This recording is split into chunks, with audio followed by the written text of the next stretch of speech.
O'g'li telefon qiladi, ona yaxshimisiz, qanaqasiz deb so'rasaga, voy mazam yo'q, bilasanmi? Nima degani bu? Mana mana shu yerda shuni to'xtating. Hozir men nima dedim? Hozir men nima demoqchiman? Mendan o'g'lim yaxshi bir kayfiyat bilan telefon qildi, ona yaxshimisiz dedi. Men nima qildim? Ozgina og'riyotgan boshimni mazam yo'q, o'layotgandek xudiki. To'xtang, siz unaqa darajada mazangiz yo'q emas-ku, hammasi yaxshi, gaplashing, yaxshi bolajon, zo'r emas. Nima gap? Tinchlikmi? Tam nima bo'ldi? Yo'q, oyi shunchaki bir nima. Yo, ozgina shu nimagadir boshim og'riyapti. No, это ничего. Это пройдет. То есть bu menga rahm qil, meni ozgina поддержка qilinglar, mana men bechoragina ozgina men uchun qayg'uringlar, ey, xaloyiq.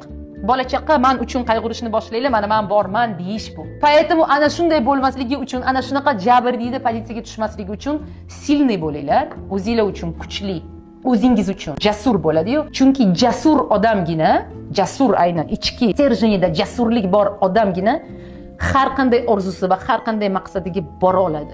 Jabrdiyda o'zini bechora qilib yashaydigan, o'ziga rahm qilib yashaydigan odam hech qachon joyidan qimirla olmaydi. Unga doim kimdir ko'tarib berishi kerak. Uni kimdir olib borib qo'yishi kerak. Uni kimdir davay deb turishi kerak. Davay demasa qila olmaydi.